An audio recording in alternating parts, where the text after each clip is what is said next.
I'm Rosa Lee Gillespie, and during the war it was Rosa Lee Brown. My husband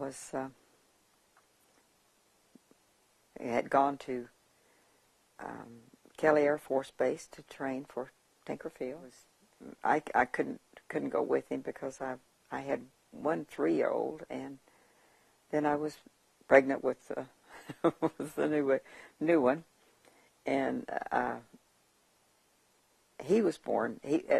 My husband went in March, and the baby was born in May, latter part of May. Pearl Harbor was bombed in December of '41.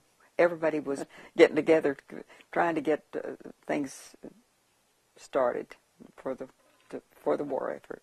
Well, I went down there for a short time, but then I came home, and they were already the troops were using the trains, and then we used trains. We didn't use planes much, and I was on the train, and there was troops, and they even helped me with the babies.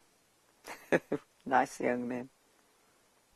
But then he came back and went to work at Tinker, and I couldn't go to work because I had the 2 children, new babies, and so I stayed home and kept other ladies that worked at Tinker, kept their children, and learned how to cook with honey instead of sugar, and how to use the ration stamps and for coffee and gasoline and tires and all those things. And while he worked at Tinker, all 3 shifts at different times. He was in the machine shop. He was a supervisor of the machine shop. Everyone called him Brownie. And then we had a vacation. One only vacation we had during the war. We got our friends together, and we took the tires off of one car and put them on the other, and saved our ration stamps, and we all went to Devil's Den over the weekend, and just really had fun. Drank Applejack.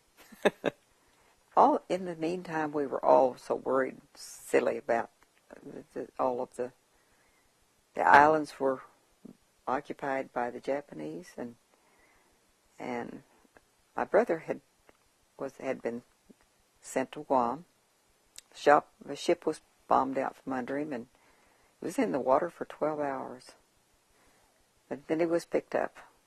He said shark-infested waters. I don't know. That was later he finally wrote us about it. But he was all right.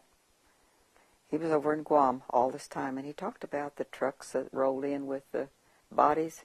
He said stacked like cordwood on the trucks. I just can't imagine how horrible it must have been for those men.